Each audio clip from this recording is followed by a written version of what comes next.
Hi. What to do when you can't sleep? Well, I'm talking to you. It's kind of a PSA, public service announcement, a little bit. Sunday night, I had the worst night of my life. I had such incredible pain that I ended up having to call an ambulance. And the pain was really, it was unending. And I can tolerate quite a bit. But at some juncture, I knew that it was not something I could walk off, I thought I might be having a heart attack. And I wanted to share this with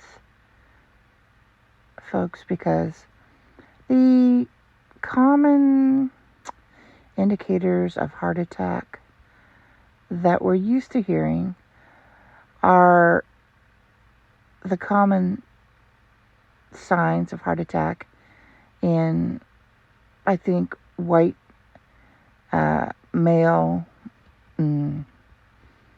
average Americans. I don't think there's been enough studying of heart attack symptoms or potential heart attack symptoms in women, especially non-white women. This needs to change, but I had my whole chest, like all around my rib cage, was just squeezing so tight. It hurt so much. I felt like I couldn't breathe. I mean, I knew I was breathing because I was inhaling and exhaling, but it felt really difficult to breathe. And the pain was excruciating. It hurt so much. And nothing I did could make it go away. I kept trying to white knuckle it, but then I started throwing up. I know, TMI, but I think it's important to discuss these things. What really are the symptoms of a woman having a heart attack? So I had all this pain in my thoracic area, all around my rib cage, front and back. I had pain in my back. I had pain all the way around my chest. I had terrible pain in kind of the area of my diaphragm or stomach, in that area. And I've had some pretty bad pain before because once not once, but I've had a gallbladder attack before, and it was pretty gnarly. But there were similarities, but it was also different. And I got too much stuff on my bucket list to do to just ignore this stuff. So anyway, but the thought of going in an ambulance and disturbing my neighbors and just the whole hullabaloo, the whole experience. But at some juncture, like I said, I think maybe around 11 o'clock at night, I called 911 and they sent it wasn't actually an ambulance, it was a fire truck and then a little ambulance fire truck. I don't know what the proper term is. And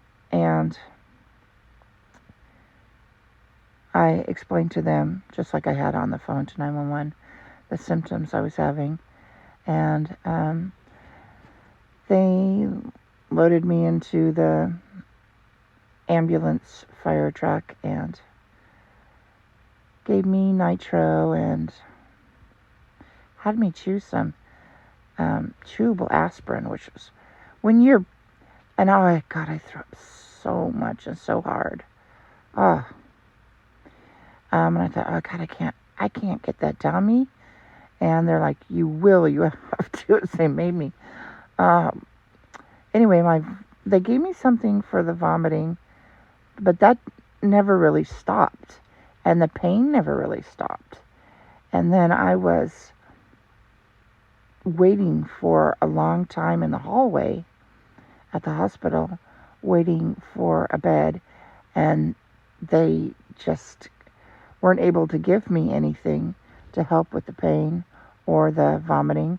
I had one of those vomit bags. I think I was on my second one. They gave me one when I got to the ambulance, when they put me in the ambulance. Anyway, it was so awful. And I could actually hear myself saying, please help me. And I'm like, who said that? Oh, is that me? It was that disturbing. Anyway, finally, gosh, hours later, I got a room, and they gave me through IV something for the vomiting and nausea, and then they gave me something for the pain, which was morphine. And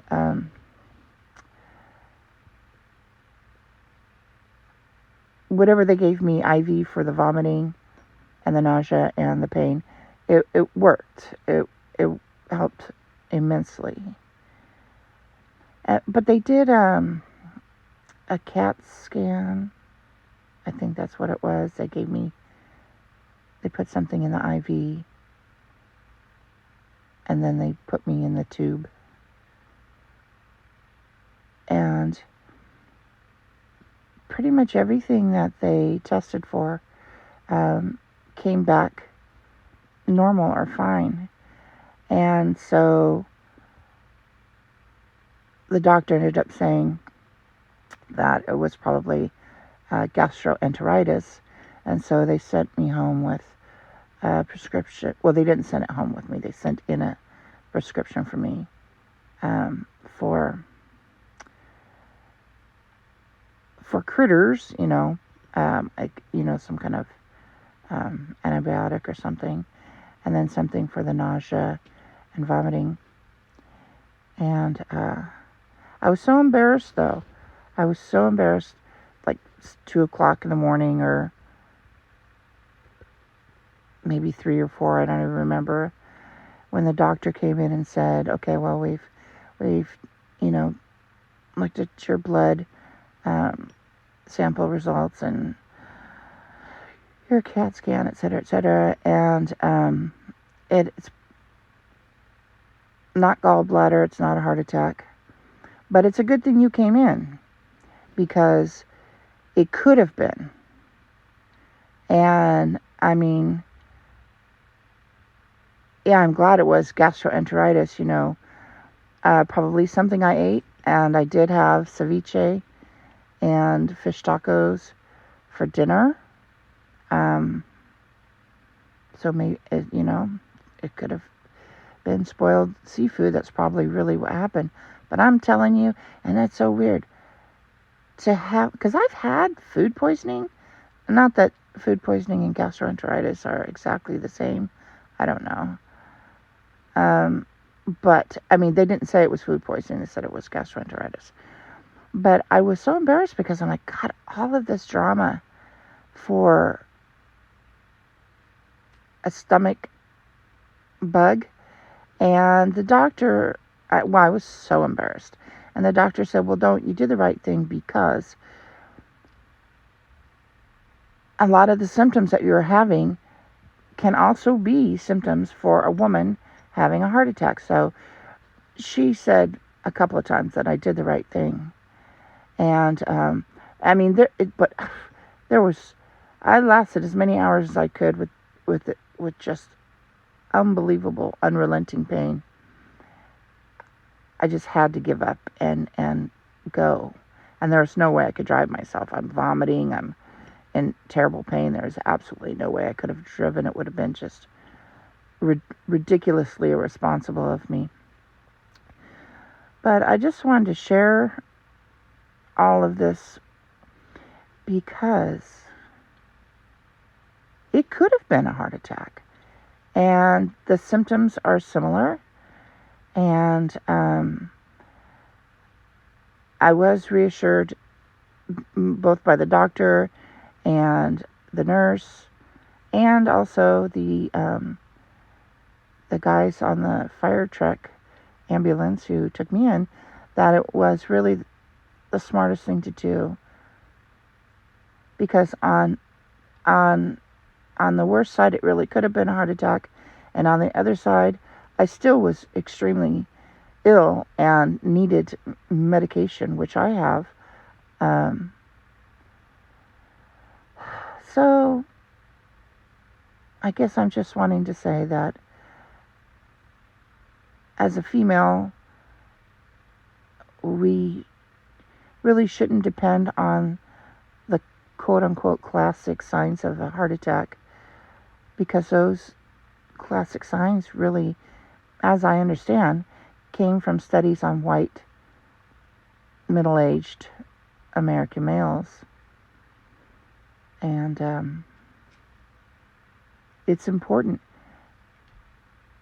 that if you are having weird, unexpected, unexplainable pains like that, especially in your chest and your diaphragm, your solar plexus, that area, to really take it seriously.